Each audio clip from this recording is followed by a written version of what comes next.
call us to order at 7:08. All right. So our first task is to assign a timekeeper, and right off the bat, you probably noticed something different happened this time. We were trying to streamline our meetings and be a little more productive in our meetings, so we're starting out this way. Last week, we talked about board procedures and protocols about attending a meeting on time and being prepared. So this is another step. Barry and Jody and I met as officers to sort of plan out a way that we can help the board get better at doing its job and staying on task. In our discussion, we decided it may be easier to have one board monitor for the entire year rather than switch people. So the board, I'll have this item removed from the agenda, and Barry, our vice chair, will take on the role of board monitor and timekeeper. So, Barry's going to speak up if we're off track and try and get us back on track so that we're not here at 11 o'clock and ending a little more quicker, because once it gets past 9, I don't think we're very effective. So that's the plan. As you see changes, that's what it'll be. We're going to get better about the timing on things, less discussion it may mean, or removing things if we spend too much time discussing something. But so that's the plan. We're going to give it a shot, and hopefully it'll improve our work and make us more productive. So moving down. Did you discuss doing stand-up meetings? We might have to stand up tonight because we might fall asleep in this heat. So come on in, join us. All right, so any visitors' business? Yes. Be able to enlighten me a little about what the executive session anticipated might. It remains on the agenda as anticipated in case something comes up. So it's a placeholder at this point. Unless it's filled in, it's just. I can double check with Armando, but I don't think there's any need for an executive session today.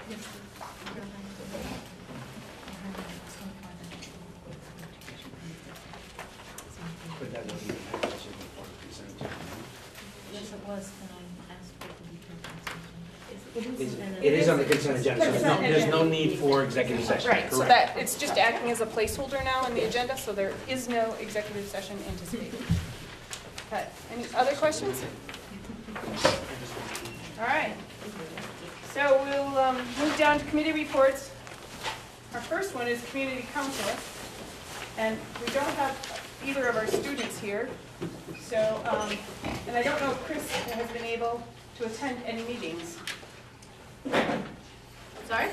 Were you able to attend any community council meetings? Mondays have been insane at the office. I have not been able to get out. So if there's someone who can make it instead of me, will not. Okay. So nothing to report at this point. Nothing to report. All right. And we have no representative for the Hanford Career Center. So again, nothing to report. And moving down to the executive committee. The executive committee hasn't met for a while. They're due to meet on the 9th. But the SU board did meet and approved a budget for the supervisory union. So that was a majority of their work at the meeting. They did also talk about monitoring reports, which we will also be discussing down under C board policy monitoring. We'll be talking down there. But the discussion around that was that in our interim here, where we're waiting to find our permanent superintendent, that to ease the load on the administration, the executive limitations monitoring reports would be put on hold. It would leave us out of compliance. So we're talking to the boards, and we're going to have this discussion later, but this is what the the supervisory union board talked about. And they were in agreement that we would be out of compliance, but it would give the administration time to sort of regroup, everybody get on the same page, we all know what we're looking for, so that by the time the next school year starts, and the next calendar starts, we can go ahead and stay the course on our work. Katrina has committed to the ends monitoring reports, where we'll still be receiving those, but she asked for a little breathing room on the other reports that are due. So the supervisors union board is going to take that back, and we'll, again, discuss this a little later. So I don't know if anybody has any other questions about what the supervisory union board discussed, or if you're ready to move on. Okay, all right, so we'll move down to board items. C 2.3, financial condition and activities, monthly financial report. Armando, are you going to start? Yeah, I'll start and then I'll pass it over to Howard. He'll give you the good news. Okay. And I will just give you news. Does everyone have a copy of that in front of them? Is it this one you're? Yes, So it should have the cover is the, just that sheet with,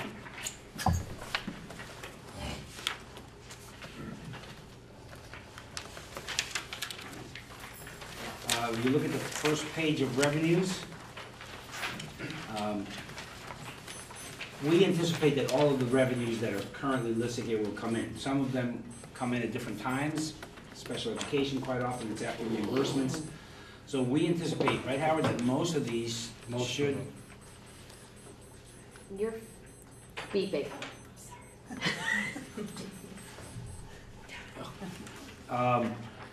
Most of those should come in, so for the most part, our revenues should be pretty close, if not exactly on what we had anticipated. Okay?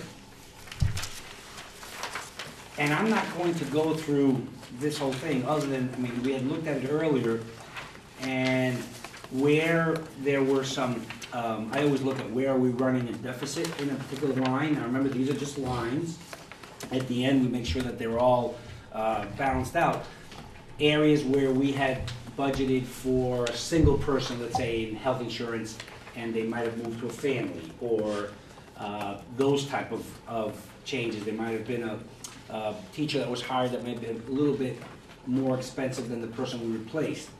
But for the most part, we are in pretty good shape across the lines, other than a few of them because of budgeting when we did, we may be under. And I think that there was also a position, I think in a yearbook position that was added after the budget was passed, so that would show a $12,000 to $13,000 deficit. But for the most part, things are pretty good. And then I look at, now remember, we are only in, this is only as of December. Okay, because this is a January, so we're only looking at August, September, October, November, and December. But if we continue at this pace, we should be in pretty good shape. Doesn't mean that there aren't things that will come up between now and then, but at the end, we might have some money. Right, Howard? You want to talk about that for a minute, since you have that framed? Yeah, the one thing I just want to point out is this month we started putting on the cover sheet the balances again of the supposed project funds, formerly known as the sinking funds. So you can see pretty much. Can you explain why we don't want to call it a sinking fund anymore, just so that? A sinking fund, the only purpose of a sinking fund is to retire debt. You accumulate money into an account to pay debt in the future. And that's all a sinking fund. And why it was called sinking fund here, I don't know. So I just inherited it and trying to pass it off. So we'll call these special project funds, and you can see what's in them from plant operations all the way down to a vehicles account. And industrial arts, library, driver's ed, those are for replacement of vehicles and driver's ed. And there's even stuff there for band. And last year we did spend some of the band money, I think for a new organ. So this money's available to spend for those particular purposes. And so I wanted to make sure you're aware of that. Anything that was going to be put into 2016 for the year is in these totals. So if it was budgeted to go in to the 2015-16 year, it's in these totals. So you're not waiting for anything to go in. We used to, before I came here, we used to do these annually. and update them annually. I don't like doing that. We're doing them monthly, so we can make sure that we have a proper accounting of it as we go along. So if anything changes, we'll start showing the changes here instead of the balances, so we'll have an add in and then a subtraction, so you'll be able to see the activity that goes through these reports. Anita? I'm just curious, the driver's ed and the vehicles, what's the difference between those two? The which ones? Driver's ed and vehicles. Driver's ed is just for the driver's ed vehicles to replace them. The vehicles account was to replace other vehicles, and I think Carol has a thing she'd like to bring to the board about that. Yes. And do you want to bring it up now? Sure. No, Okay. well, I'll at least explain the difference, because Yeah, you that caught can my explain. eye as well. Especially, I think since vehicles was in the principal's accounts, I was really curious if I was going to get a new car, which I'm not, by the way. It's used. for the record. So driver's education, that's to help replace the cars. We do have one that's a decade old. So I think we're very well situated for that, to possibly retire one or have it use its lifespan. The vehicles apparently was for when Mount Abe owned its own buses, and we had not gone to fetch it service. So for the past, I think, 3 to 5 years, actually, there's not been any more funds devoted to that from the budget, but it still is sitting there basically unused and nothing to be, not a specific vehicle to spend it on, since we already have the funds approved for the driver's ed vehicles.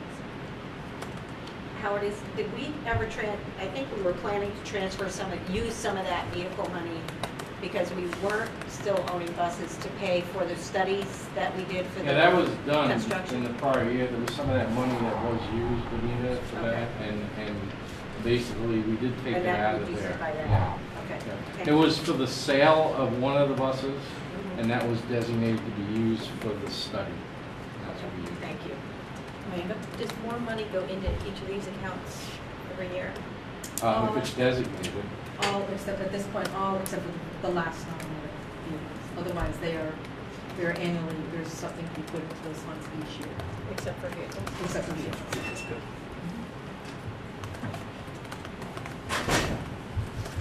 And like Howard said, it's to offset things that are large costs that you happen occasionally as opposed to each year. So.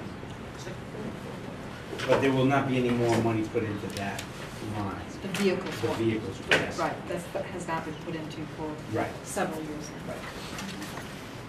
Or do you want to just talk about the end, just give us a sort of, what if things ended today, the last Well, at the page? end of today, we'd be, we're over on the, I should say over, we're less expending on expenses than we have by about $580,000, but there's still some expenses that haven't been Right. encumbered yet. So when they're encumbered, that will close down. Last year, we were fortunate to have a fund balance, not a fund balance, but a surplus of about $334,000. We're not going to have that every year. We don't feel this budget will generate that because of Act 46. We're being as tight as we can to try to, keep within the guidelines. So But Howard, it's to our advantage to have as much left over in this year's That's budget. right. Because as we prepare next year's, we had that nice $300,000 amount this year. I know we're not going to have that amount, but it would be nice to have some money to carry forward to the following year. Chris? Does any of that surplus from negotiations, teacher contract negotiations? Or is that subtracted out? That's been budgeted for. Okay, Well, we budgeted what we feel that right. we have in there. That's the. So what we set aside in the last budget was subtracted out of that surplus is what I'm No, asking. that basically, that surplus is the 15 surplus, not the 16 surplus. Okay. So we're only, this year, 15, 16 surplus, well, skip a year. That 333 is solid because it came from the 14, 15, not from the 15, 16. This is the year that we should have had the budget changed because of the teachers' negotiations. So it's 15, 16, that came from 14, 15.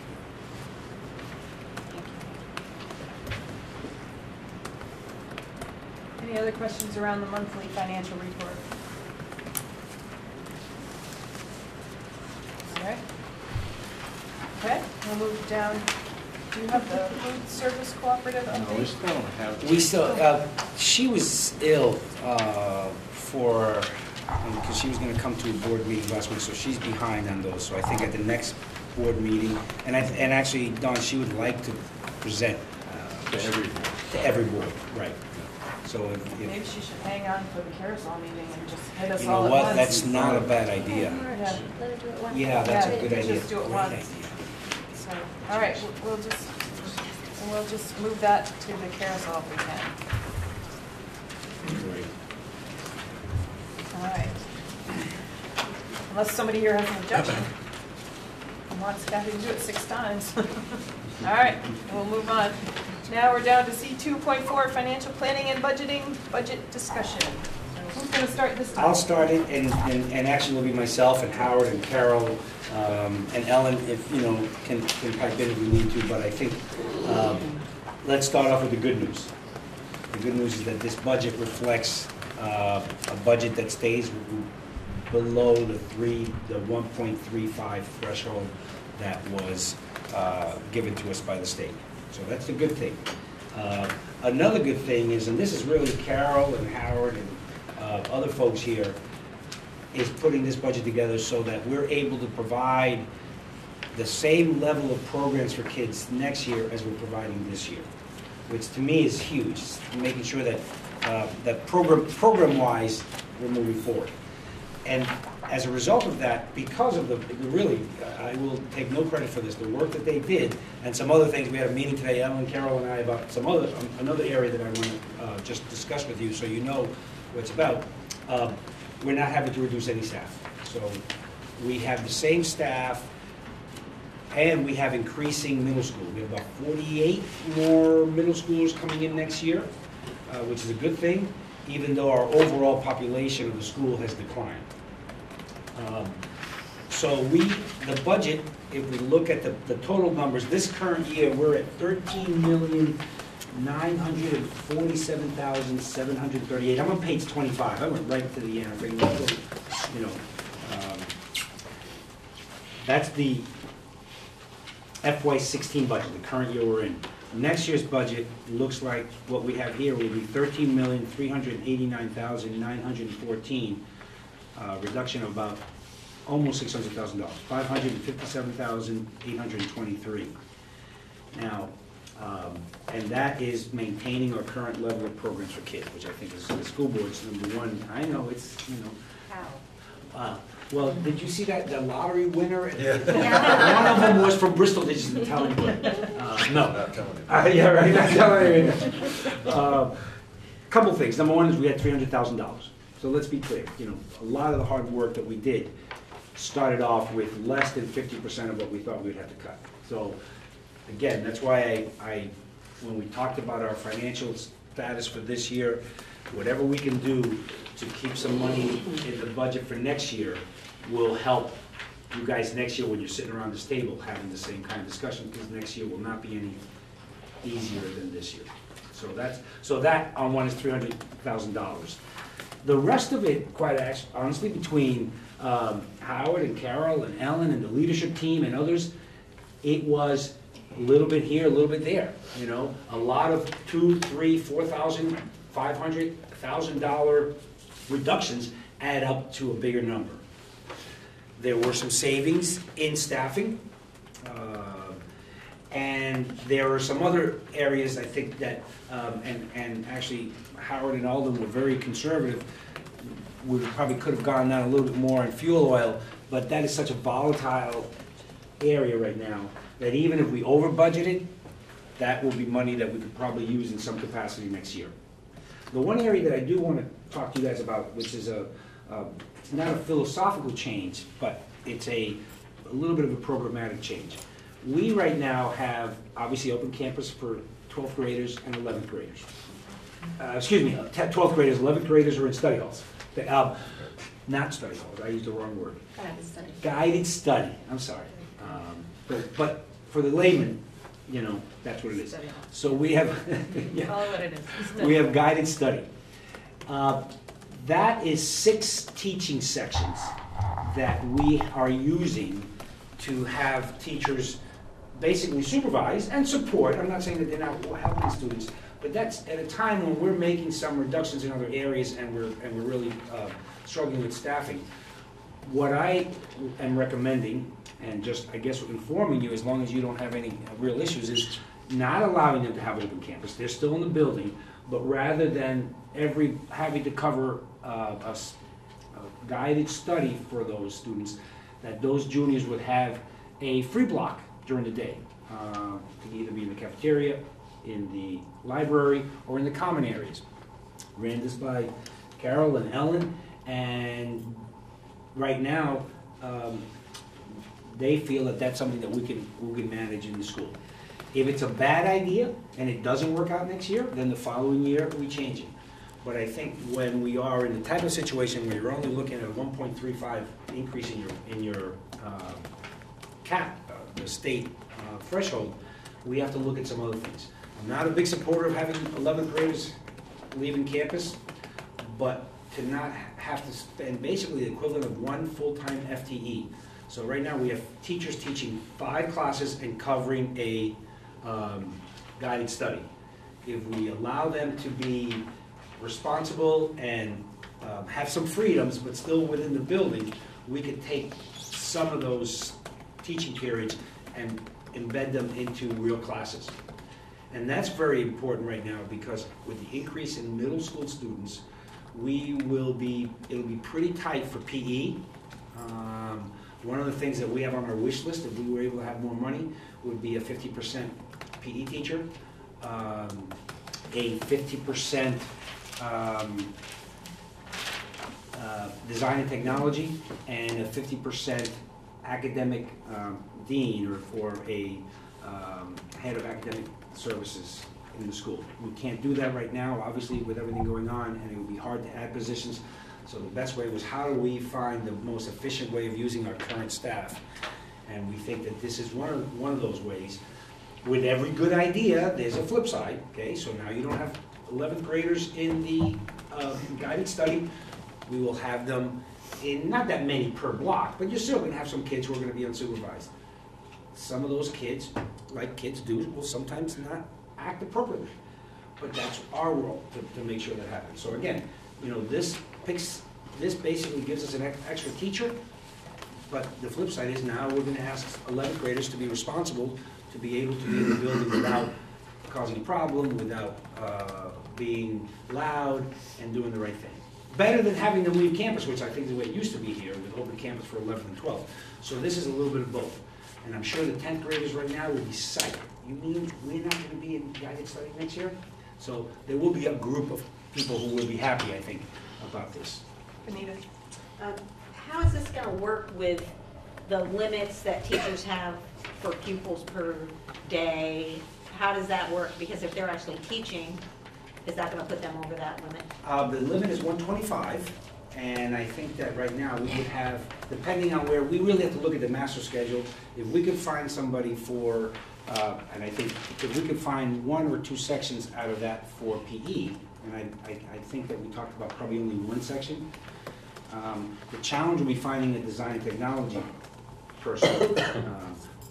But I think that by having 6 more teaching sections, it will make the master schedule a little easier to operate. It will provide a few more opportunities within the schedule for kids to take. Can they fit into exactly where we want? Well, that's the job of the administrators after the budget is passed and as they start scheduling to try to figure out how that works. Design technology is a great class here, when it's but I don't think that if we could save a little bit more money, if there was actually savings of money, we could use it, but we're only saving teaching sections, which don't equal money if you were hiring, but not if you're using that existing staff. So we're very conscious of the 125, 6 teaching sections, and 125 students. The teachers who are currently even close to 120, they're teaching 6 sections. So they're not going to be affected by this change. It's really being able to open up more courses rather than putting the teachers into guided study, teachers and students into guided study. So that is, again, one of those ways that working together, we were able to figure out how can we increase opportunities for kids without costing us any more money and not reducing staff, which you guys did last year. You've taken, you took some hits here last year. So this is one way of maintaining, to me, is the most important thing. How do we maintain programs for kids? That's the number one priority. And I think we're able to do that. Whether they all fit in the right boxes will be our next challenge. And I do think that at some point, that dean of students for learning would be a really important position, but you really have to start looking down the road. I don't know if right now that will be the case. And who knows, honestly, right now, Howard and I are struggling because we don't know what else may be coming down from the changes to the state. Business managers like Howard were told Friday afternoon that the whole formula had changed, and it has wreaked havoc in the schools. I'm not blaming the agency because they're understaffed. They're dealing with a law that was passed in May and then had to be implemented. So there's a lot of moving parts. Ultimately, you all are now having to make a decision that may, down the road, be changed depending on what the legislators do. Who knows what's going to happen? But we're comfortable that the budget that we put forth that is lower than last year, stays below the threshold, meets the needs of our kids, maintains the staffing, and all those things of morale, and it should be well received by the community because the budget is actually dropping. So one of the things that was on the news, so I'm not 100% clear this is, but for some of the schools, they're finding out that percent that they were given is wrong and that they should be having a lower number and for some is going up. Do we know? We don't have any idea what the percentage. Our understanding, that will not change. It's the formula, how you get to that's changed. What they did was the AOE came up with a worksheet formula, submitted it to everybody, then it was determined later that the intent of the legislature was not in the worksheet. So they had to redo the worksheet to come up with the formula that the legislative body wanted. They came up with that. It made some changes. What they did was you weren't supposed to have any subtractions from the cost, the AGR, the allowable growth. You weren't supposed to have any subtractions from that this year. There was a model that was built. The legislature said, no, we wanted to base it on the prior year, and you would be able to subtract out your debt service and special education costs over $50,000. There's that 10% window that we have to pay locally. We get to subtract that. When you do it, in Mount Abe's case, it looks like it was a net change of 0, because a little bit of a change. Because what they did is the growth amount that they gave us, the overall amount, went down by about $67. Yeah. And so it wasn't a great difference between that. So by doing that and being able to subtract out the chipper debt and the extra, we only had like $1,000 extra on excess. When we did that, it was almost an offset. So it really didn't, at least that's the way it's been explained to us now. Now this is Friday's explanation. It's now Tuesday. I don't know what Wednesday will bring. So if they completely repeal Act 46, what will that do for us? I don't think that's a great, that's an issue. We've philosophically talked about that. That's something that the board, I think, if you approve this budget tonight and it's warned, not much you can do about it. If it's voted, and then at that point, I think you're done. Unless the state comes out with some sort of miracle thing that says, oops, we made a mistake, we're going to give every school district what that equivalent would have been in money without having to vote for it, just adding it to your budget. I mean, honestly, that's the easy, but it's the easiest thing to do. But I can't imagine any, like, we've already, this will be our third budget that will be approved. Can't go back and change them. Some of them have been sent to the printers. I was at a meeting today with a couple of the local superintendents. They're like, we're done. So I think if that happens, I don't know what happens. Some people already have printed annual reports that are already done and getting issued. Benita? Fortunately, we don't. So a couple of things. I know one of the big drops, $250,000, is the SU assessment. Yes. So that's a big chunk of Benita, that. what page are you on? So people On can see. page 20. And actually, what we were gonna do, if I just wanted to start with the good news, if you will, and then I was gonna go through and just point out some of the large, however you guys wanna handle it. And I just have two Yep. other things. I'm curious about pupil numbers, where I know we're getting some middle schoolers in, but what is our drop gonna be? And what does this mean for per pupil spending? Okay, per pupil spending actually is the two components to it that the state picks up. One is the tech center, which they add in, but we don't get that revenue, it goes straight to the state. So when you take that out, it comes up with another number, and that's how much we particularly raise by taxes after we take out all our other revenues. So that's the number you focus on, and when you do that per pupil calculation, you're talking about 15,347, which is under the particular ceiling that's been established under our situation. But that's the old ceiling from the old No, that's, legislation, well, or is yeah, this that's from? the one that changed on Friday. Oh, so That's we're correct. still talking 46 then? So they do look at the per pupil spending, They still looking at. even though they're giving us a Yes. number Yes. based on the budget? Yes, Yes. and what they did, Benita, they gave us a new listing for everybody in the state. This was issued with the act, and this was the amendment that they made on Friday and sent out. And the per pupil fluctuation this year that you're expecting? This I year. mean, not per pupil, I'm sorry, the pupil numbers. We went from, we're at 658, is it? 650. We're expecting an influx of seventh graders, about of 130, if we get every one of the students from our elementary schools, which typically is not the case. But, we hope for the best. But with the exiting seniors, we'll only have a net gain of 10 students. And this past year, we dropped what? We dropped from 795 equalized pupils to 742. We may still gain one because there's Two, I think we're gonna try, I think there's one more he One more? still owes Okay. us, so, we may go up by one. Chris, do you have a question? No, but it is mine.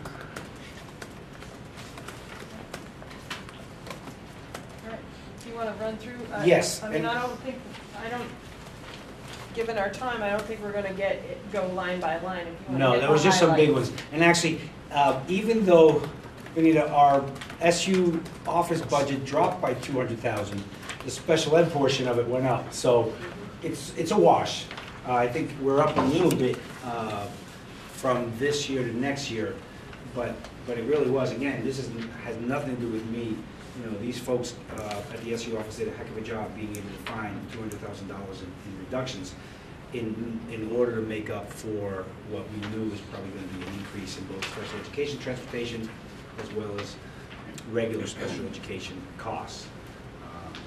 The other thing that helped was the percentage of Mount A to pick up the assessment went down a little over 1%, so that also helped. And on that budget of almost $8 million, it helps out a great amount. So just, I'm going to only point out highlights or larger numbers, and then you all have others that have questions.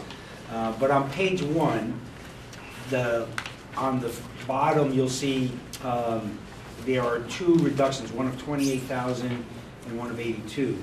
The $28,000 other professional services substitute reduction, and the next one is Tuition in private schools dropped by $82,000, which is huge. Okay.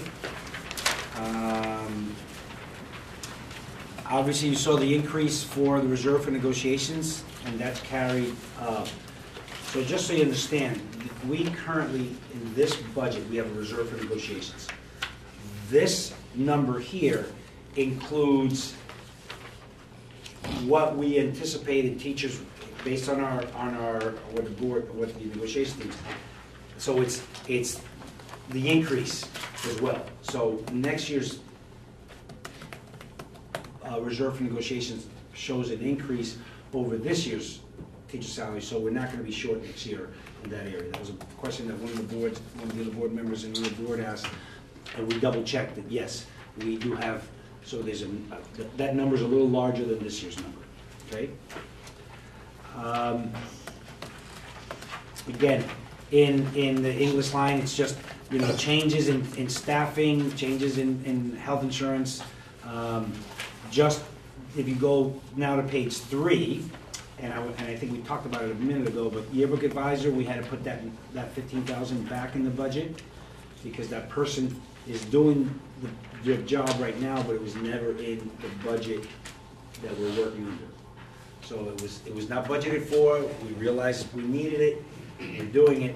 So that's why. So that increase is really showing status quo of what we have. Page 5 would be the next one that has a substantial number.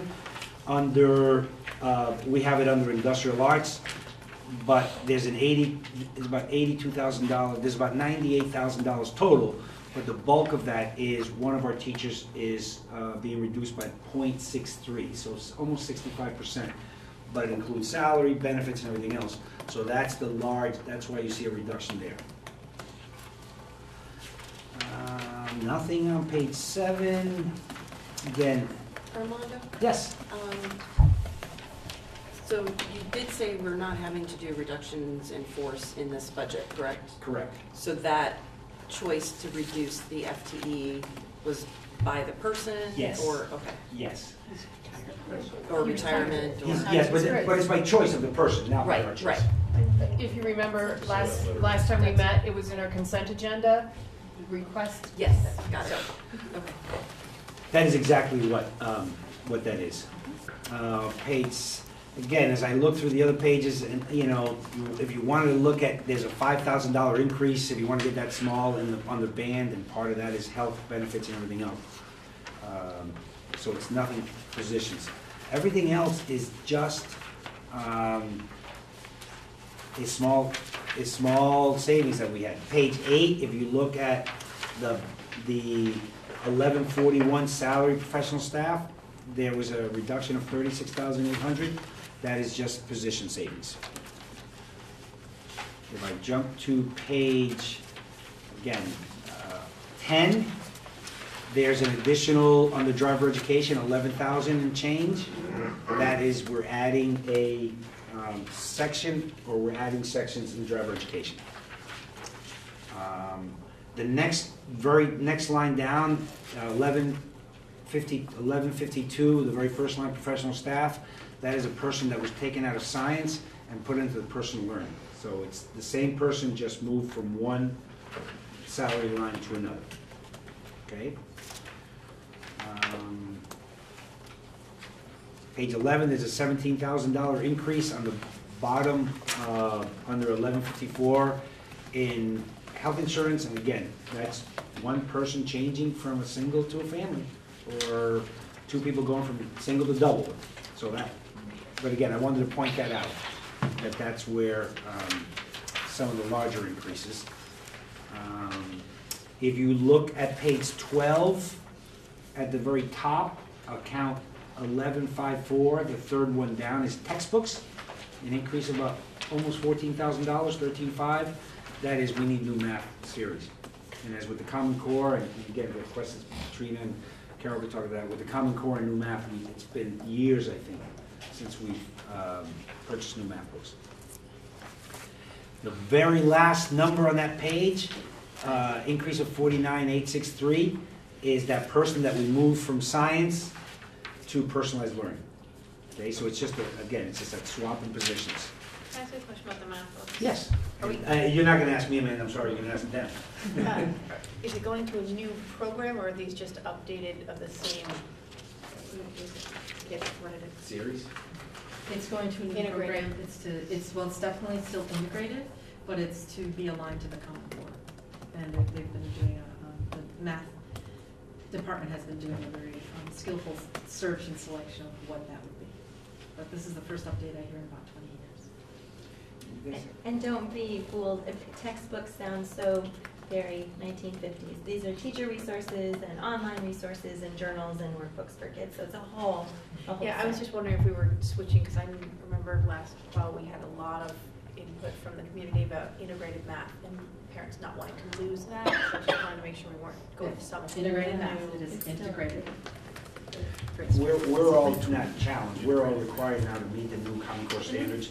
In Vermont, their educational quality standards, basically, we all have to make sure that we're preparing kids to meet that level standard.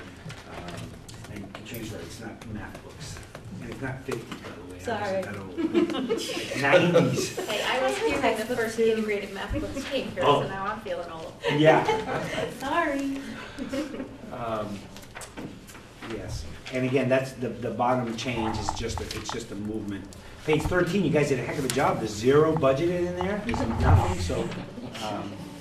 Way to go. And again, savings in hires on page 14, where we look at extracurricular and some of the stipends. Again, not huge. That's how we were able to get to the numbers. Small savings here and there that added up to a larger number. For total savings in co-curricular of $14,769, without, my understanding is, Carol, there's no changes in all the programs that are available for students right now. Extracurricular will be available next year. Correct.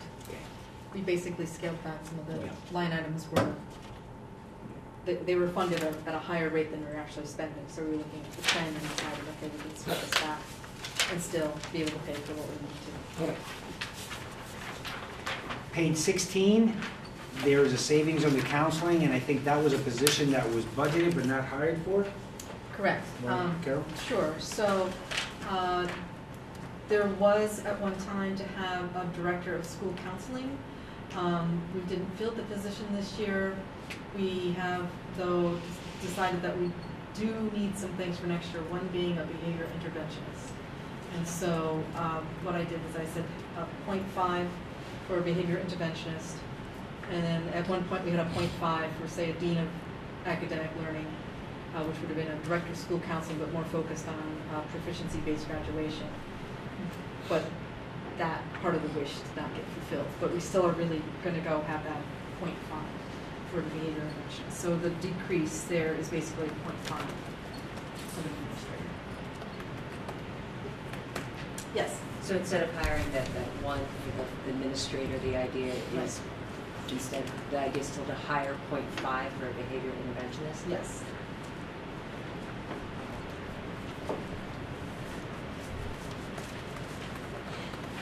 And I guess if we look at page 17, under psychological services, a reduction of $29,613.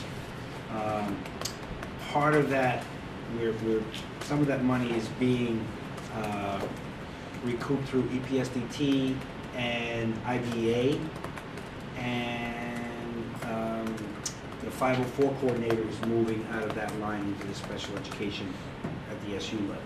So that $30,000 approximately is a reduction of a position being moved, and then backfilling some of that with IDEA and EPSDT money. Armando, could you explain what those acronyms are, because I don't know what they are? Yes, IDEA is Individual Disabilities Act, which is basically special education. I'm sorry, EPSDT? No, I'm thinking. Early prevention, screening, and treatment. Wow, you're the only person I know in the whole state that knows the name of that. I like acronyms. Nice job. And actually, and Katrina, can you just give them like a 30-second explanation of what some of the things we use the EPSDT for? Yeah, so it's basically a component of Medicaid reimbursement that we receive specifically to be used for students who are, or programs that help support kids who may be deemed at risk. So it's preventative. It can go in the areas of social emotional learning. It can go in the area of health and wellness, nutrition, that kind of stuff, physical activity. And just to, I'm sorry, because I can't catch all of it because I was trying to understand the acronym again. Where's the where's the savings? How are we obtaining those savings? What's happening? Because I know that last year, school-based clinician, that was originally the idea was to cut, was brought back. I think if I remember correctly from the last budget, because there's thoughts of cutting school, so we made sure to put that back in. So the question is there now going to be a reduction in the school-based clinicians that are available to the school? My understanding is that there will not be services reduction. I think it was a movement of positions, but the services will still be available coming through a different, like the SU funding formula. But we could check on that, Sandy. I mean, that's a, I don't have the final number from Susan on how that works. Because I know that that was a specific issue that had been raised last year, and then it sounds like there had been a lot of discussions about the needs of the school and the students at the time, and based on, I don't know, whatever happened behind the scenes, there was a decision to add back the school-based clinician for concerns about dealing with those needs. In light of the fact that also we used to, I think it was, we had a behavior specialist or interventionist, and then we got rid of that position in favor of the idea of having the administrator in counseling. And I know last year there had been a lot of concerns raised by the public as well as within the board about what that would do impacting the students and how it can make it harder for the classrooms to really be able to manage all the different range of the students if they didn't have some. So it sounds like that may have borne out during the school year, not having the behavior specialists, which had been something that had been raised. So I guess I'm just concerned that we're in one end we're adding 0.5 back. Are we taking out something? And it's not clear to me. We say we have services, but who's going to actually fulfill those services? Somebody who pops in occasionally, or someone who knows the student body and who's here on a regular basis? So for 0.5, we want someone who's here and dedicated to here, and possibly is even working here now, possibly in a different capacity, to actually say that your work is definitely 0.5 of you is working specifically to help us with having therapeutic groups, with doing one-on-ones with students to develop their social emotional skills, their ability to regulate themselves. And it's part of a mix that we really need at this point. The question though is, I think I want to come back, Sandy, is this position still going to provide the school with the psychological clinician work that they need, whether it's in this line or someplace else? Right. So, and again, is this through CSAC or is this through something else? So for the next, we'll get that out. I wrote myself a question to ask Susan about that. Chris, did you have a question? Okay, we'll move on through the highlights. So I think that's pretty much coming to the end. Where are we on? Okay. Again,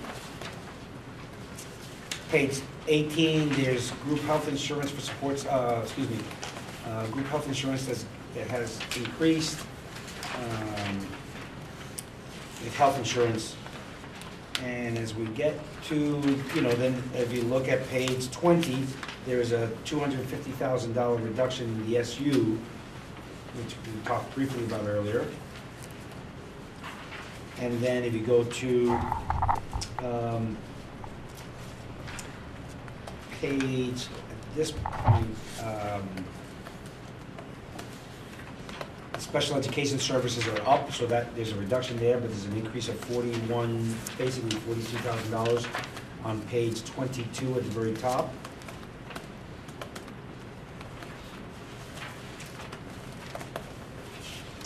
And then the last one that does have, and I'll let Howard or others explain, there is an $87,000 reduction in the operations and maintenance of plant. And part of that is that we had originally put in our, there was $221,000 in this year's budget. We were trying to not touch that, but in order to work some of the magic that we tried to work, we did have to go there. It's still right around $200,000, but it's not the 221 that we had wanted or would have liked. And then there are other small reductions. Howard, is there anything in there that, well, we had custodial salaries? We had a person that retired that was at a higher end and replaced by a lower price individual, so that's part of what that is. Overtime has been cut down. Our group health went down. So between overtime, the change in staffing, we're talking almost $50,000 out of that. And then if you take the 24,000 from the increases in line 2600-5451, which was that, it's under construction services, that brings you to most of that $80,000, $87,000. What are the construction services that we're anticipating for this question? Air handlers that we're going to finish changing. There's a number of internal things related to the plant that we want to do, but we're going to bring those up as we go forward so people know what they are. So, but Alden has that all structured out that we're going to spend. Some of the money's not earmarked at this point, but we know that we're going to be able to spend it because the building needs a lot of work. And I would say, and again, I just cautioned you against what I'm going to tell you right now. I cautioned before that we want to make sure that we have money to carry forward for the FY 19 budget, all right? 18, thank you. But at the same time, if we look at our at the end of the year, if there is a fund balance, depending on the size, you may want to, if there's anything decided, there may be something you want to fix now while still maintaining some carry forward, or not. I mean, so there is some flexibility there for next year. It's too early to determine that, because I think right now, we're only in these are only December numbers. But if we get to April, and it looks like we're still gonna have 300,000, 250, 400, whatever the number is, you all may decide that you may want to take a portion of that and take care of something that can be done before June 30th of this year, which then will alleviate any, free up some money next year while still allowing you to have a fund balance to carry forward. Chris? Can I ask a couple of questions, just to understand what? Let me check in with our timekeeper. Keep it short. We're running a little bit behind, but I'll be fast. Howard, in student transportation for line 2711, 5338. Which page? Page 24. We've got 20,000 for fuel surcharges. Yeah, that was left in because we sort of shorted the other side, so that was decided to leave in, and we all talked about it. Kind of as to support all the other lines. Exactly. So we sort of left it in there as a little drag to help us. To okay. Yeah. I was going to say, good grief, they're still giving us a surcharge on fuel. Some people That's are, right. But we need to be able to explain that if we get questioned on it at the meeting. So. But now you brought it up, all the transportation charges for buses, as we mentioned in the SU meeting, have all been converted into the SU now. All the schools pay us, yes, and then we pay them. Yes. Okay. So. And how much longer do we have left on the wood chip? I think it's another year. And then on page 22, at the top, line 2520, 5835, interest. That's interest on the TANs, the tax anticipation. So. And that's it. Can I mention, just going back to the question about the construction costs? I've asked Mike Kenyon and Alden to look into what can be done to the gym floor, because that's about spending full time, and also also for the locker rooms, because they're in quite a state of disrepair. So, Locker rooms do need I can repair. tell. They really do. Yeah, we'll get proposals and then figure out how to. So part of it's allocate the money. and I basically have, Mike Kenyon, the facilities manager, and Alden and I have agreed that, yes, air exchangers and making the environmental temperatures better in the building, but also let's get some of the things fixed for, it's been so underpaid.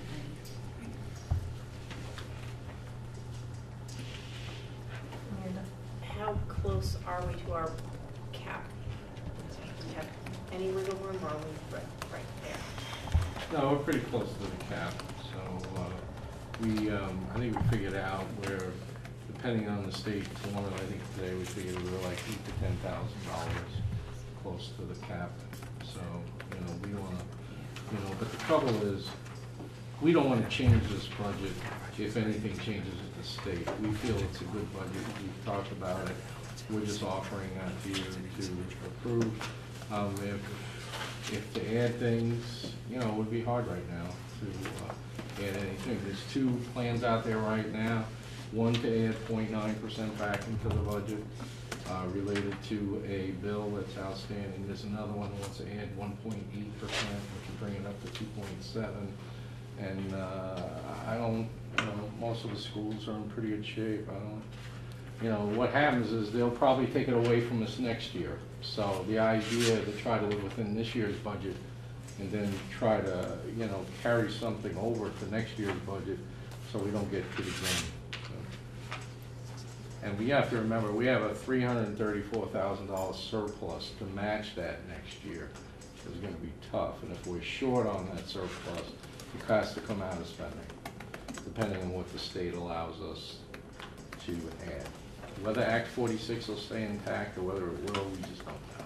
I mean, after I met with Carol and Mel this afternoon, Howard and I spent a fair amount of time on the budget and asked that same question. There's a little bit of wiggle room. Do we go right up to the edge? And then our concern is, quite honestly, is that we feel that there may be another change in one of these categories, formulas, whatever.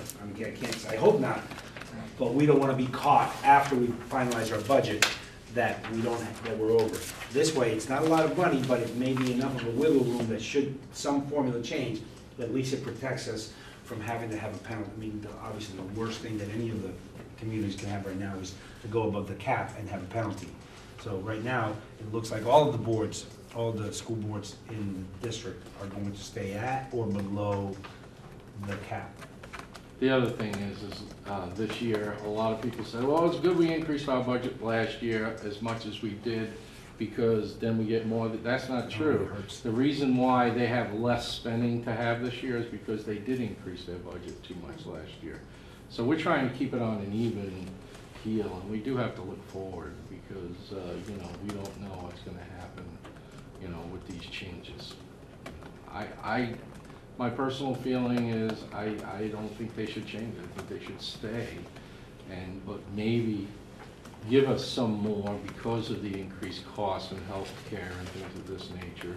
And I think a lot of people feel that way. It's just that not penalize anybody for a year, because they implemented this thing so fast. And it was hard to catch up, especially when you have so many costs locked in, you can't change them. All right, so I'm hearing from Barry that we're at our time limit on this. I'd love to make the motion, if I could have the numbers. For the to adopt the budget and the timeline. So, Howard, is it the number? It's $13,389,914. Yes, but that also includes the tech center payment to us of $248,219. So we just have to mention that tech payment is in there of $248,219. State tech. Well, how do, State payment. in the warning? We never see that payment. But what No, number? it's not in the warning. What number do we want for the warning?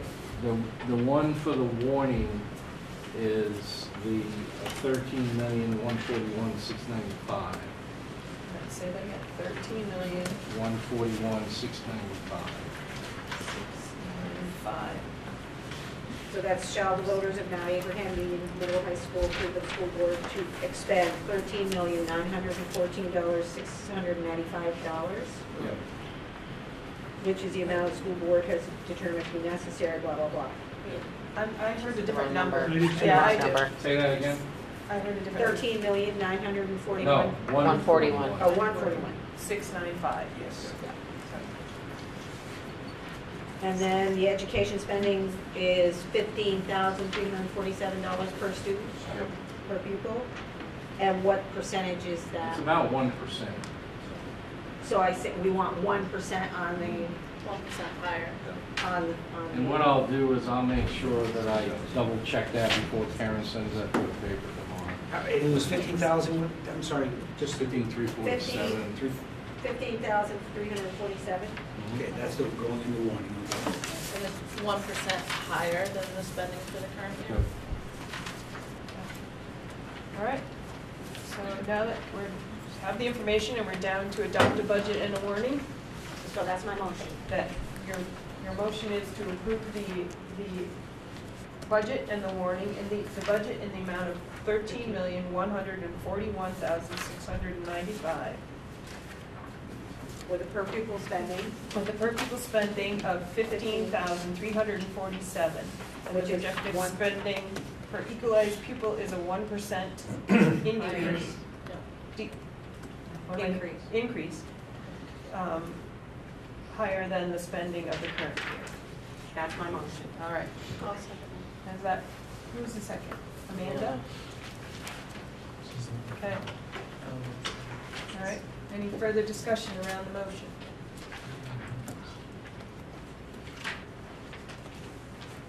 Okay, all those in favor of approving the warning in the amount of $13,141,695 and then per pupil spending of $15,347 and the projected spending per equalized pupil is 1% higher than the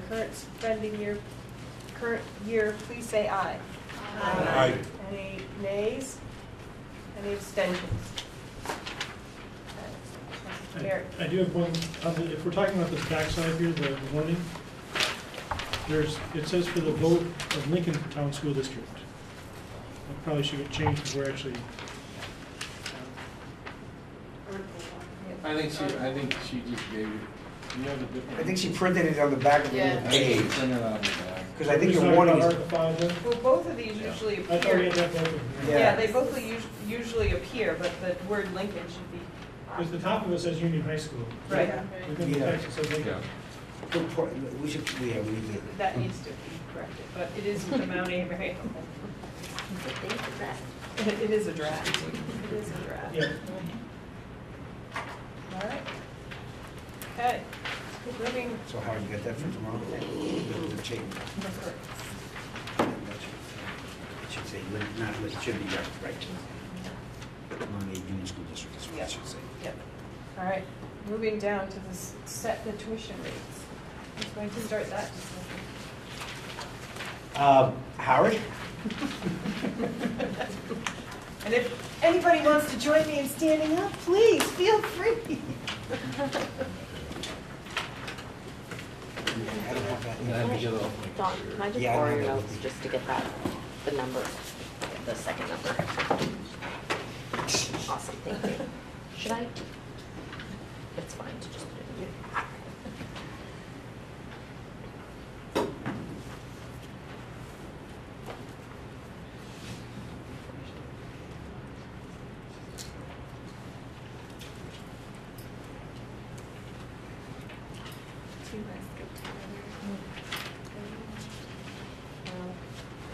The next part is really a discussion, so we'll just wait a minute, but rather than start, stop, start, stop.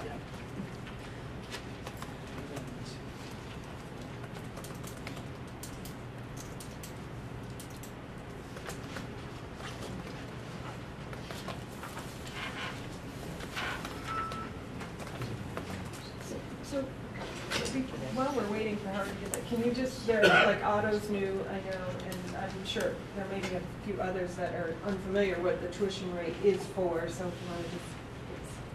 The tuition rate is if a student was coming, if a person from another community wanted to send their child to our high school, this is what we would charge them. Typically, the tuition amounts do not cover special education, transportation, and debt service, but I think one of those was changed.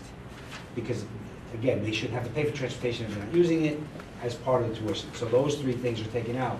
So that number is usually lower than the per pupil number. So it's the per pupil number minus those amounts per pupil. Yes, yes, yes, that would be it. And I don't know how many students we get annually, probably one or two. How many maybe. pay tuition? People- How many? That's a question, I don't know. Carol, do we know how many?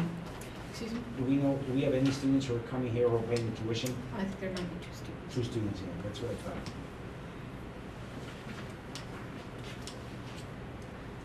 Don, can I ask a question about, last year when we had to revote, we spent a lot of time marketing the budget and getting that information out. Just really in great fear and anticipation of our budget going down again. After the pains of last year, is that something that we would want to consider doing for the flyer? A flyer. So, we can talk about that. We have another meeting, I'm looking to see, I don't know the exact, on the 9th, where we could do some planning. And in our annual meeting is the 22nd. So there's time between the 9th and the 22nd. That, on the 9th, I would hope that we do some planning around what we're gonna do. I also think that this is a very valuable, if people actually watch the public access channel, this is a great way to get some information. Then I'll clarify that our meeting's the 23rd, not the 22nd. Oh. Oh, maybe the 23rd, you're right. I can't get on the common here, so I'll have to go back. You can't get onto I that? can't get on the common I here. have the other one. So do I. No, he can get on Wi-Fi, he can't get on I our can't get on closed our server common to get it. at the I office. thought Karen put it in, she didn't put it in there. Well, are we in need of that, or can we postpone that to the next, to our next, on the 9th? It has to be approved within 2 months, so.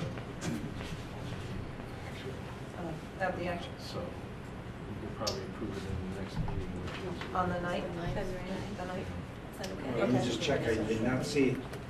Okay. So we'll move Either this. that, I can try to run back. No. The world's a terrible. No, we'll move it to our February 9th meeting. We'll set the tuition rates at that meeting. So we'll just move that on. I think it was 14.9. Yeah, sorry about that, we'll get that. And we can send that out electronically to folks, and then we can vote up and, Yeah, we can have it on the agenda for the 9th. Just to keep yeah, on the consent agenda. Yes. I wanted to just follow up from Amanda's comment. I feel like she's reading my mind because I was thinking the same thing about what happened to us last time in terms of the flyer. And I know my recollection is that Gaynell worked with someone in the superintendent's office, I think, or somewhere who did a tremendous amount of work. I forget the name, I wish I could give recognition. It was Chelsea. Chelsea Smiley, and she worked in the office. She now works at the superintendent's Right. office. So she put a tremendous amount of time, if I recall, in putting that flyer together. And although I can see tabling it and dealing with it February 9th, part of me goes, I would love to give whoever is going to be compiling all this information as much heads up that that's what the board is hoping to do so that they can maybe sooner rather than later start compiling information if they're able to. Because it was, I just remember it was an awful lot of work from the administration to have to help really put that flyer together. I'd be glad to put a draft together to bring to the meeting in anticipation so that we have a foundation to work from. Okay, great. Oh, thank you. Great. All right. Do we still have a copy of the, do we have a I've got copy? that. Yeah. All right. Okay, so we'll, Beard. For this first, hopefully last, budget election or budget, whatever we're doing, budget approval process with the voting, we're going to have the high school annual report with it. So a lot of that information should be contained within that report. It was for the other other follow-up ones that we needed that extra information. So if we can put some of that information into the published, The book. the book, then we don't have to try to do a separate.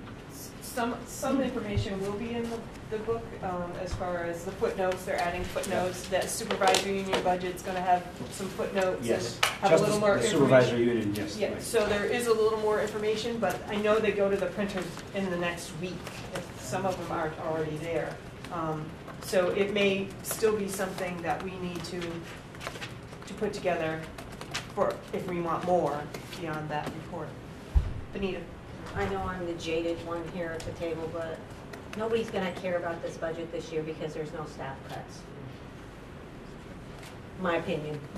People are gonna see that we stayed under the threshold, we did due diligence, and as long as there's no staff cuts, we're not gonna hear a word. I know, I'm And jaded programs. little wench. But I still think as and all this is just that information, whether it, regardless how it comes, is that people have it because that has an impact down the road as well.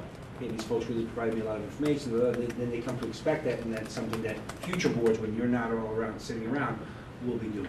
Or the newest, someday, the new, whatever it's gonna be called, I don't wanna use the word.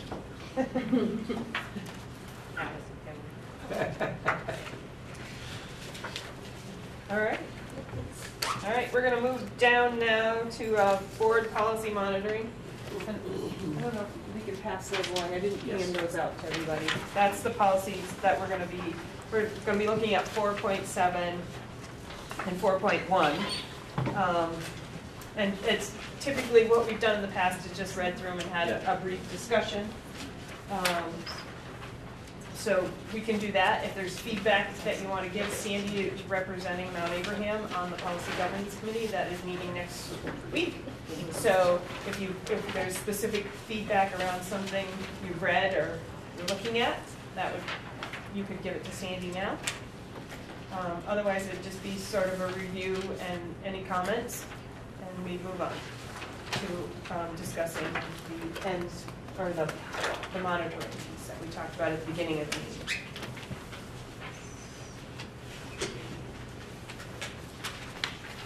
Yeah, it's just one page. They're both on there. Right.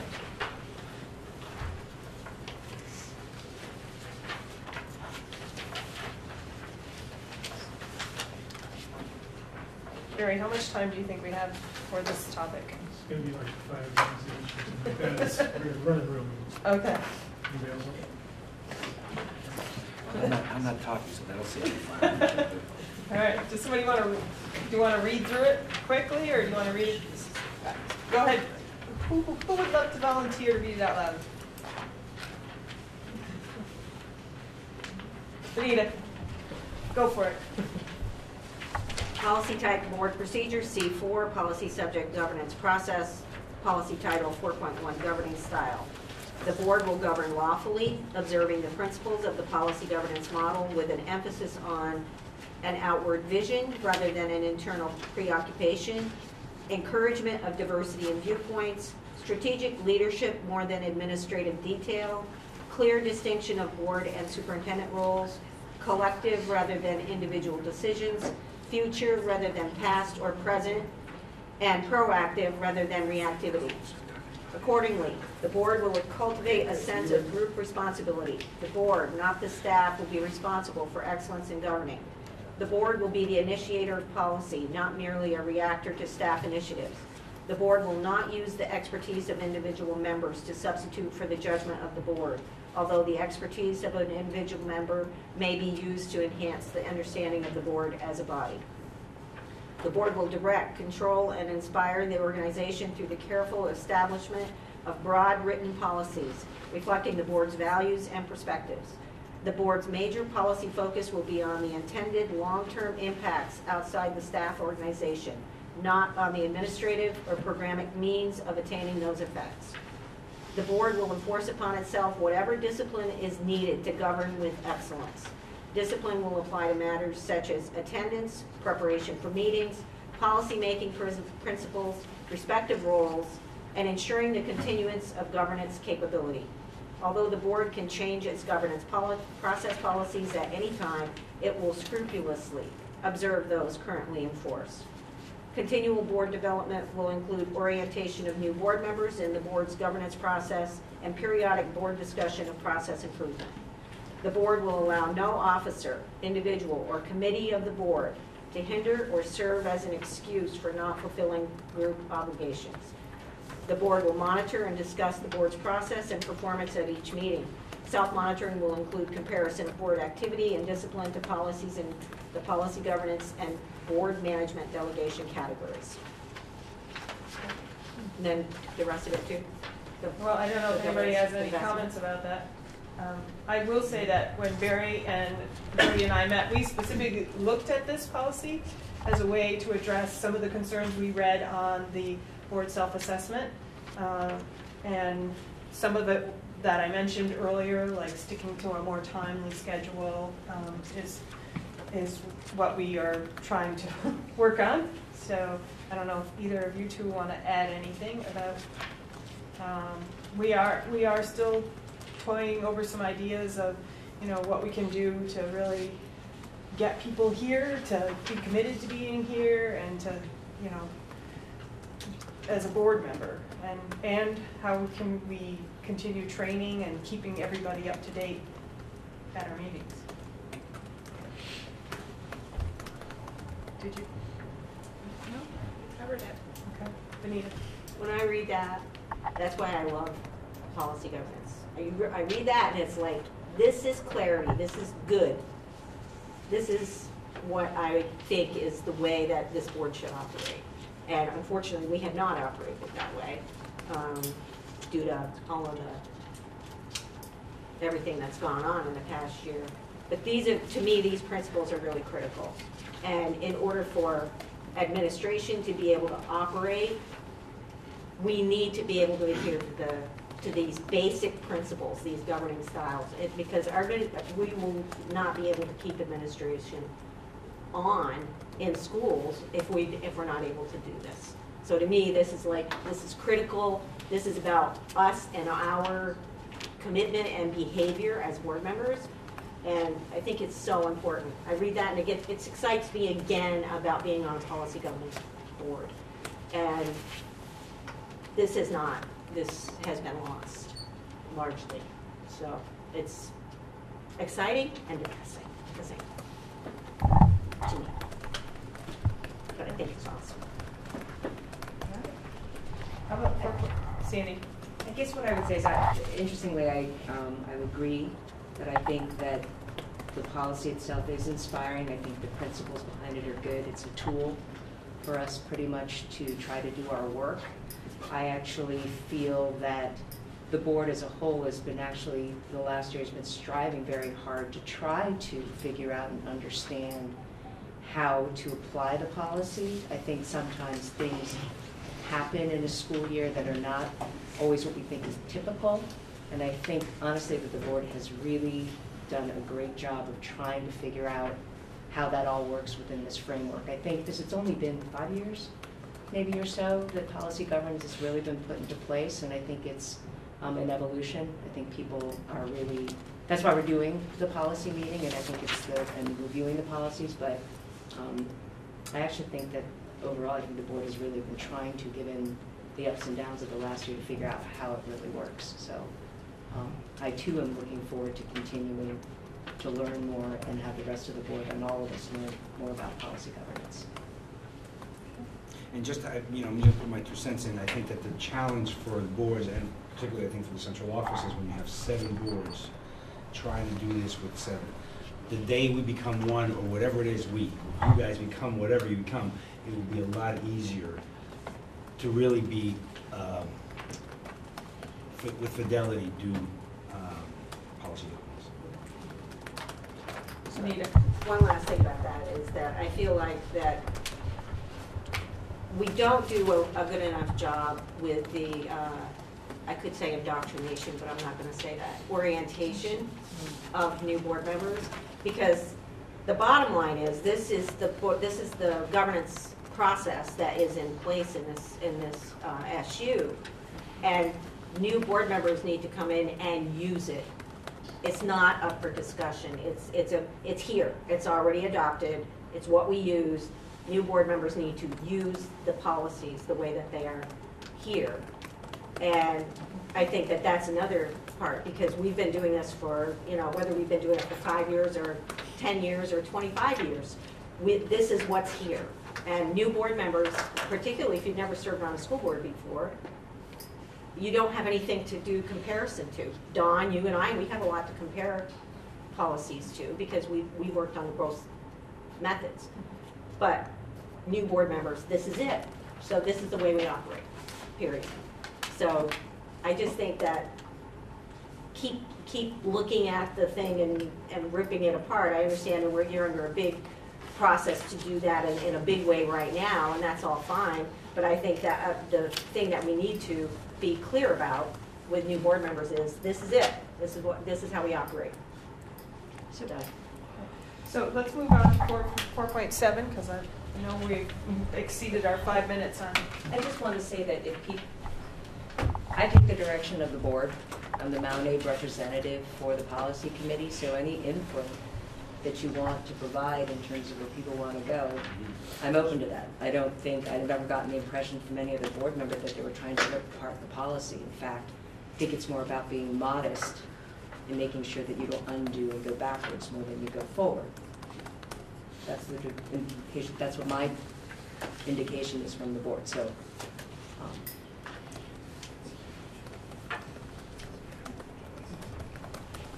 4.7, thank you. Would you mind reading it?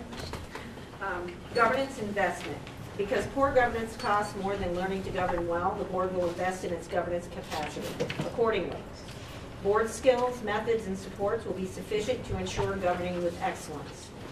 Costs will be prudently established in the budget for the next fiscal year during the month of November for board member education, third-party monitoring, and linking with the community.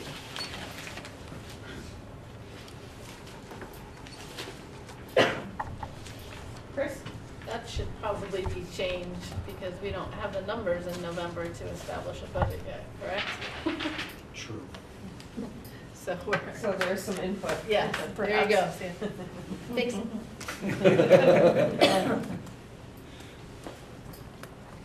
Anyone else? Barry? I thought those costs were the costs we were inputting into, to go into a budget for something, because that's for board member education, third-party monitoring, and linking. It's not that we have our budget at that time. Maybe This is the money we want to be able to spend, Right. I think. Yeah. Things that, Invest. so we have to have that before they can do the Oh, all budget. right. So I think it would be good to leave that somewhat similar to what it is now.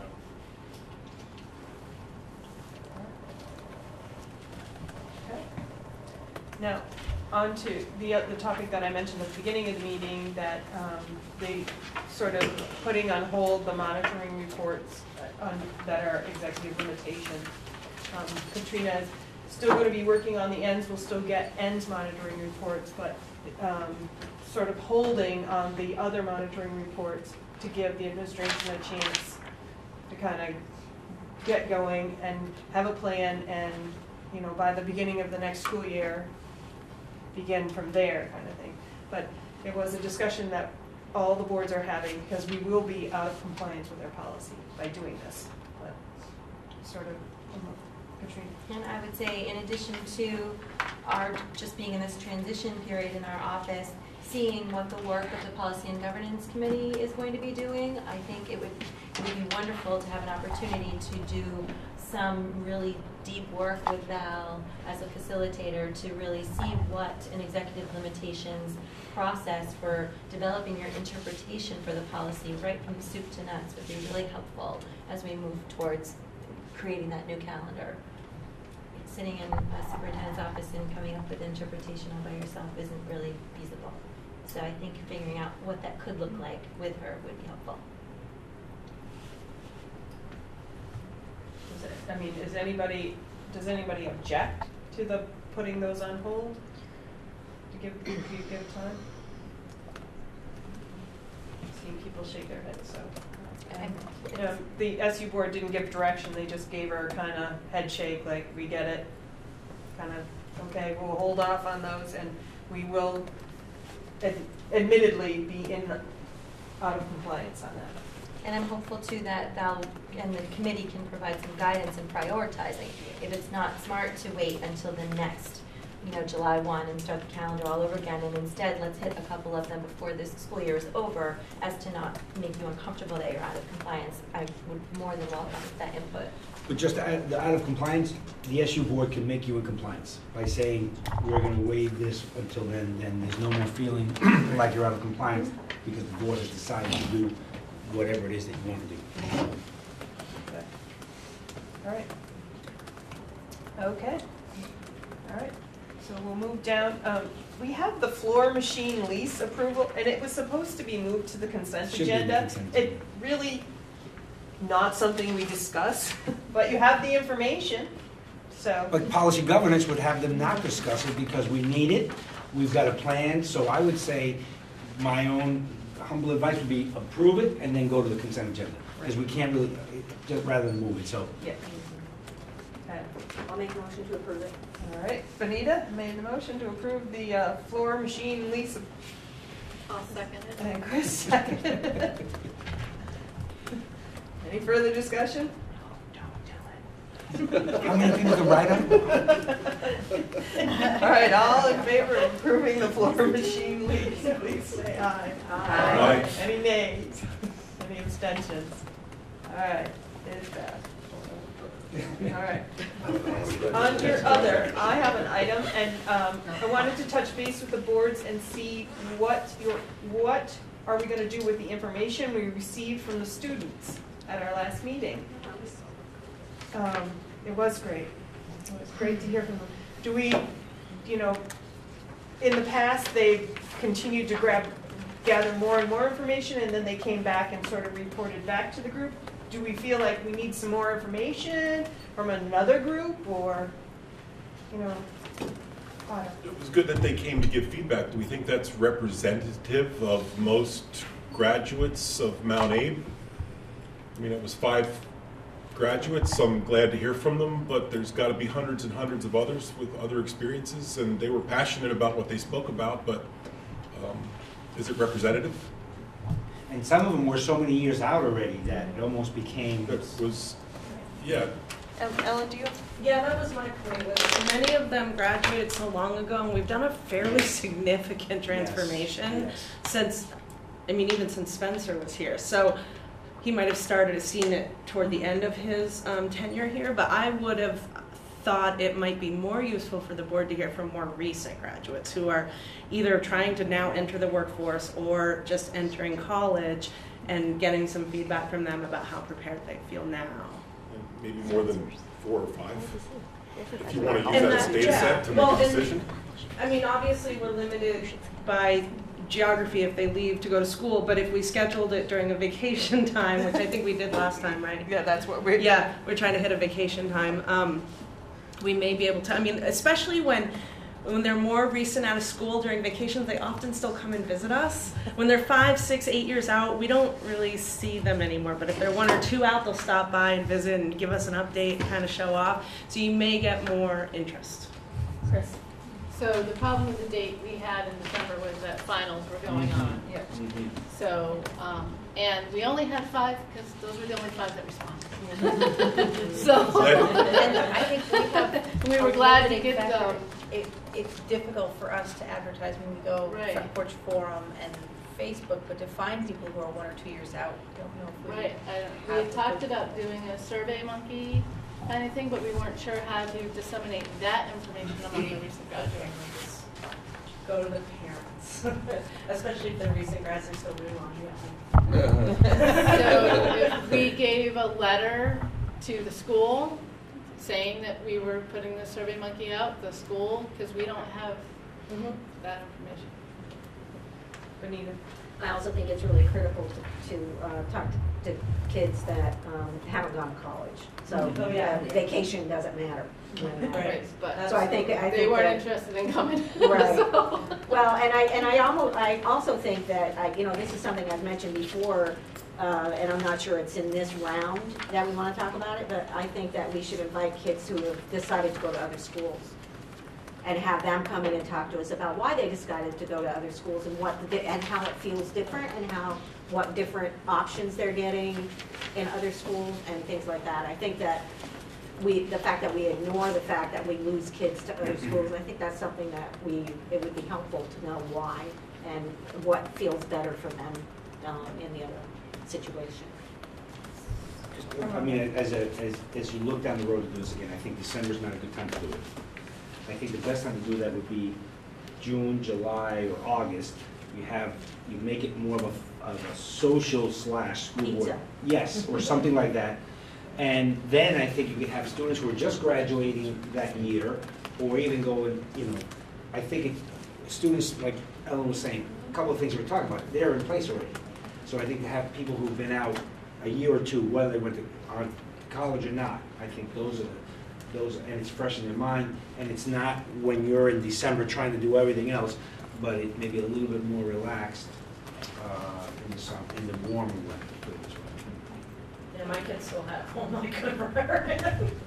Yeah. She didn't have here, but it might be interesting to hear why. Yes. Yes.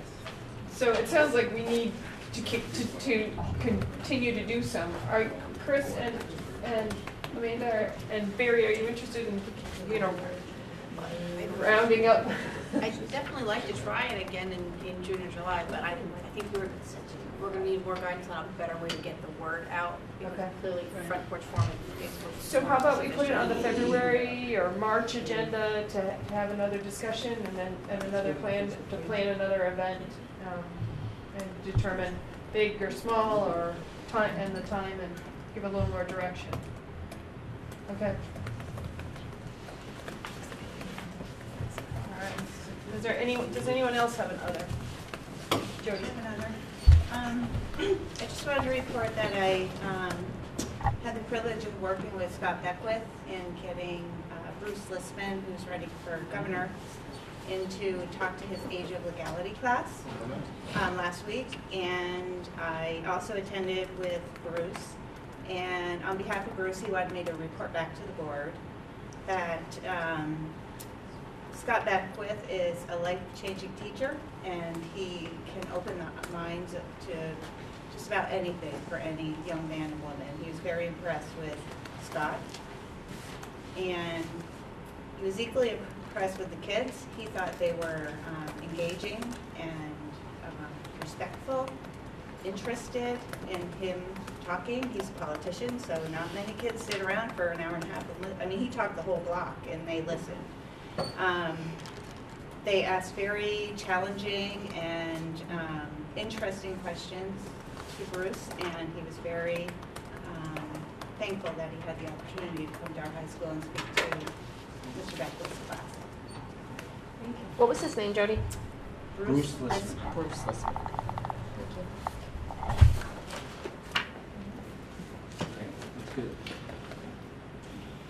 Any others? With others? All right. Move down to C 2.8, communication and support to the board, teacher and support staff negotiations update. I'm not sure that there's much to update. We're still in this holding pattern, where we were waiting for a fact finder or a direction down that road. And with the professional staff and the support staff, we are waiting for a mediator. And have no meetings, nothing, no dates yet, so. So you haven't heard about Cochran, whether he's available or not? I know that. He was away for.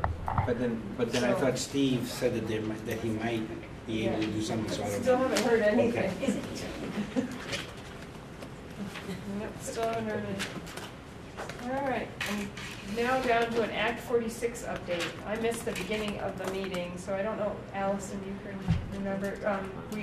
I know we are meeting next week with Katrina to get the state of the district and to sort of provide some information to the entire group.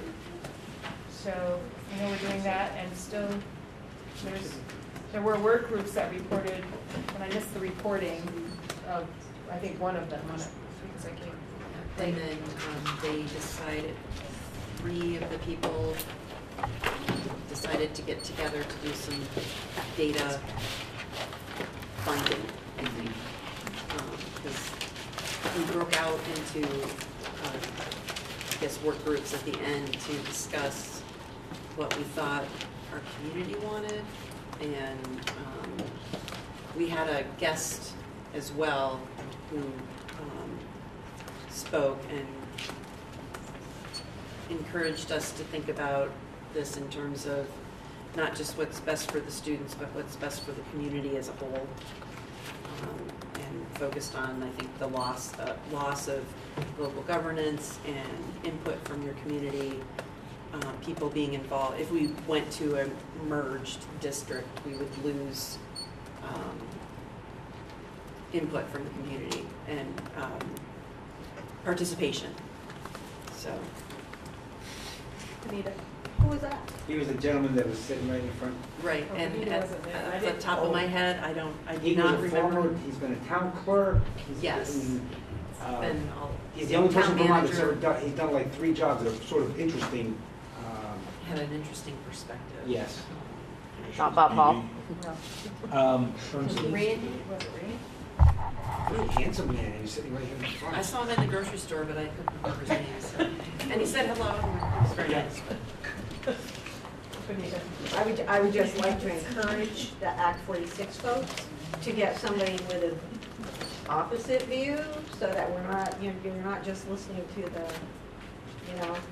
that seems kind of interesting to have that person invited in. I'm just No, curious. he came. He he came just on his came? own, Invited, and no. during visitors' business, he Oh. spoke. Yes, and Okay. he was very Right, no, that well was prepared, not he an had invitation. documents. That Okay. was a Okay, spontaneous okay. community member. Now, there was no response back and forth, Right. obviously, it was just his position, Okay. whether Good. folks wanted to respond or not. But I want to just add that I know that several of us, I think that we want this thing to move along. Right. It seems was that, brought up. Yes. and I think Rebecca's doing a great job, but she's not an easy group to manage. Manage is not the right word, but to sort of facilitate. So it's not the easiest thing. And we do have a meeting coming up later on this month, and Katrina has nicely offered to come and talk about, one of the things that they had asked for was the student outcomes. But that in and of itself doesn't show equity. Well, one of the things that we need to look at is what do the schools have and how much of it has. So is there truly equity between the schools?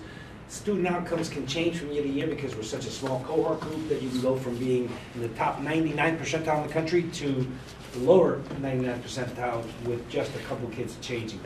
So we really need to look at what are the equity issues. Then there are some other issues down the road that once we finish with the budget, we'll be able to get around, what are the debts, how much is this district bringing in, whether it's a debt or a revenue, because then there's a whole issue about property. There's a lot of things that have to be developed, but as I told the committee, until we finish, I can't ask the office to do one more thing, because today was the first day without April. So Howard has been, Howard and Cheryl and the whole office has really been struggling to get things done. And I gotta, give them kudos, everybody, all the folks in the office are doing just an incredible job.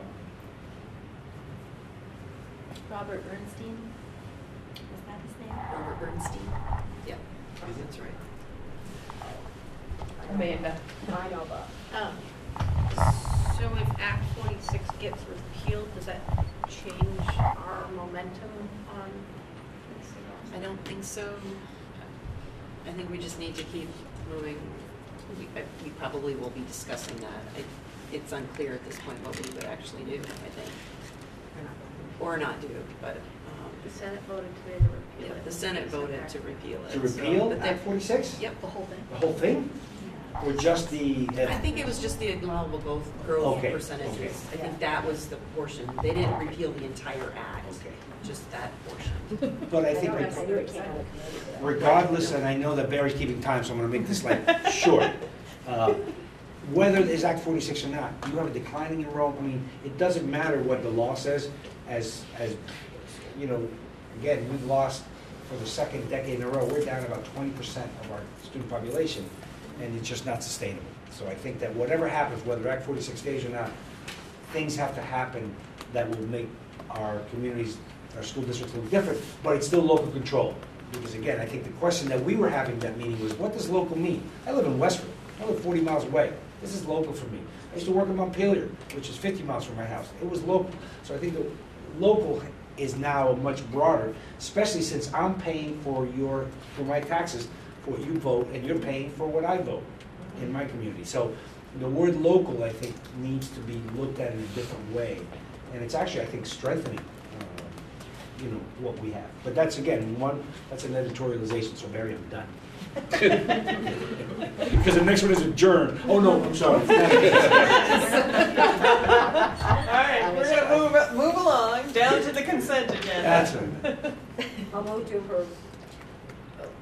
There's a problem. Wait, I need to make a motion to pull the minutes from our last meeting. I'll second that. All right, Amanda and Chris. All in favor of pulling the 12-17 minutes, please say aye. Aye. Any opposed? Any abstentions? All right. So I had to pull our meeting because one of our guests, one of the recent graduates, her name was spelled wrong in the others attending section. So instead of being Bandy, it should be Brandy. She's also wrong. And she's wrong down below. Yeah. It says Andy with 2 question marks. She actually goes by Andy. That's her nickname. So, And then she's referred to Brandy further down. so I think we can probably just get away with giving her legal name as Brandy and putting that throughout. Okay. Is that everything? My name is misspelled.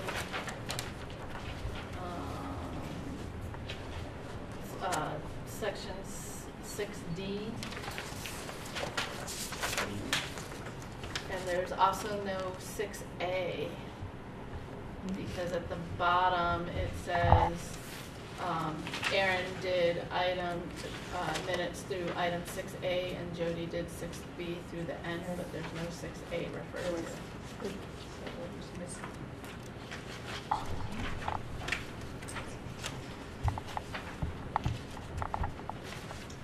Chris, that should be, All right.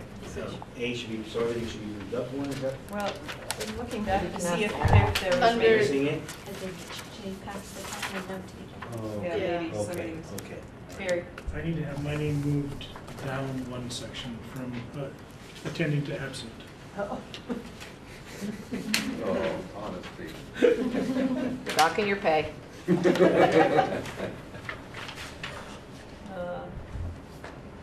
You know what? The 6A was the planned linkage with the owner's community engagement event. Oh, okay. So that's what 6A But was. should it be, So, I mean, it specifically mentioned that Aaron did through 6A, but 6A is not mentioned in the Right. minutes at all, So just add the add 6A, yep. And say see what is it above. called? Yeah. Meeting with owners. Yeah. Planned linkage with owner's community engagement event. Okay, so that's all the corrections to the minutes? All right, so we'll just, when you make the motion to approve the consent agenda, please add that in the minutes with the corrections in your motion. Okay? All right, No, I'll make a consent agenda. motion. I'm going to make a motion to approve the consent agenda with moving the minutes back in with the corrections made. I'll second. Chris seconds. All in favor of approving the consent agenda, please say aye. Aye. Any opposed? Any abstentions? Okay. All right. Any other visitors' business? All right. No need for an executive session. Move to adjourn. Second. Before 9 o'clock. Before 9. So we're gonna try again. Thanks all for sticking to it. We'll have the name cards back next meeting. We'll try the same thing. We'll go over it again at the beginning of the meeting to sort of get us in the routine. Barry will be our monitor, and we're gonna go from there and keep moving forward. Streamlined, productive meetings.